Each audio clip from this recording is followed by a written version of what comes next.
نہایت ہی واجب الاحترام بزرگوں، دوستو، عزیزوں، سورہ نساء کی آیت نمبر 88 اللہ تعالیٰ نے ارشاد فرمایا فما لکم فی المنافقین فئتین، تمہیں کیا ہوا کہ منافقوں کے متعلق تمہاری دو رائیں ہو گئیں، واللہ ارکسہم بما کسبوا، حالانکہ اللہ نے ان منافقوں کو ان کے کرتوتوں کی وجہ سے اوندھا کر دیا۔ اتریدون ان تہدوا من اضل اللہ، کیا تم یہ چاہتے ہو کہ اس کو ہدایت پر چلاؤ جس کو اللہ نے گمراہ کیا ہے؟ ومن یضلل اللہ، جس کو اللہ گمراہ کر دے فلن تجد لہ سبیلا، اس کو تم ہدایت کے راستے پر چلا نہیں سکتے۔ اس آیت کے شان نزول میں دو قول ہیں۔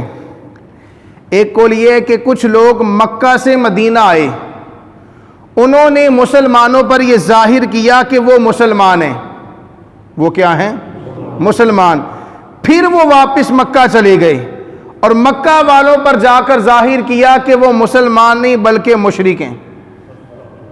اور حضرت مجاہد نے اس کا شان نزول بیان کیا، وہ کہتے ہیں کچھ لوگ مکہ سے مدینہ پہنچ گئے، انہوں نے یہ ظاہر کیا مدینہ والوں پر کہ اسی مہاجر بن کے آئے ہیں، پھر اس کے بعد وہ اپنے دین سے پھر گئے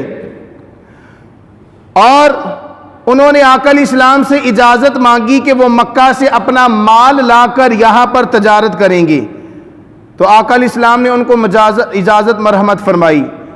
ان کے متعلق صحابہ کا، مسلمانوں کا آپس میں اختلاف ہو گیا، کچھ مسلمان کہنے لگے وہ منافق ہیں، کچھ کہنے لگے وہ مومن ہیں۔ تو اللہ نے فرمایا تمہیں کیا ہوا، تمہیں کیا ہوا کہ منافقوں کے متعلق تمہاری دو رائے ہو گئیں؟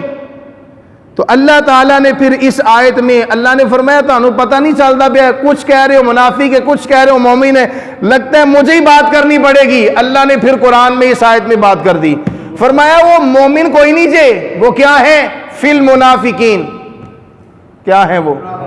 منافق ہیں۔ تو اللہ نے ان کا نفاق بیان کیا اور اللہ نے پھر ان کو جہاد کا ان کے خلاف حکم دیا، فرمایا حبیب یہ منافق ہیں، مسلمان کوئی نہیں، ہاں یہ مکہ سے مدینہ تو آگے لیکن یہ مرتد ہیں، یہ اندر سے کافروں کے ساتھ ملے ہیں، لہذا آپ ان کے خلاف بھی جہاد کریں اور ان کے خلاف بھی جہاد کریں۔ تو اس آیت میں اللہ نے بڑا عجیب نکتہ رکھا، فرمایا رب جسے منافق کہہ دے، کیوں جی؟ رب جسے قرآن میں منافق کہہ دے تو پھر اسے مومن کہنے کا مسلمان کے پاس کیا جواز ہوگا؟ کوئی جواز ہے؟ ایسی بہت سی آیتیں ہیں کہ جن کو میں بیان کرنے کے بعد ہر اس بندے پر جس نے اسلام کو اپنی مرضی سے چلایا اس پر منافقت کا فتویٰ لگایا جا سکتا ہے۔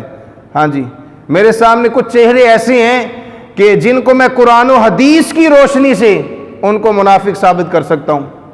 تو جسے قرآن منافق کہے اللہ نے فرمایا تسی مومن کیوں کہندے ہو؟ ہاں جی، اسے مومن کیوں کہتے ہو؟ اسے بولا بالا کیوں کہتے ہو؟ اس کے چہرے سے تو اللہ نے وہ پٹی ہٹائی ہے منافقت کی، اللہ نے اسے ننگا کیا، تو جسے اللہ ننگا کر دے اسے کون چھپا سکتا ہے؟ چھپا سکتا ہے کوئی؟ تو اللہ نے فرمایا جسے تم مومن کہہ رہے ہو وہ اللہ کے نزدیک منافق ہے۔ اور پھر اسی آیت کے آخر میں فرمایا کیا تم چاہتے ہو کہ تم اس شخص کو ہدایت پر چلانا چاہتے ہو جسے اللہ نے گمراہ کیا ہے؟ کیوں جی؟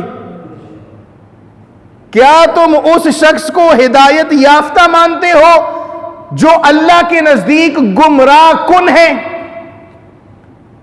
تو اس آیت میں اللہ نے اپنی طاقت کا اظہار کیا، فرمایا میری طاقت یہ ہے کہ میں جسے گمراہ کر دوں پوری کائنات مل بھی جائے اسے ہدایت یافتہ بنا نہیں سکتی۔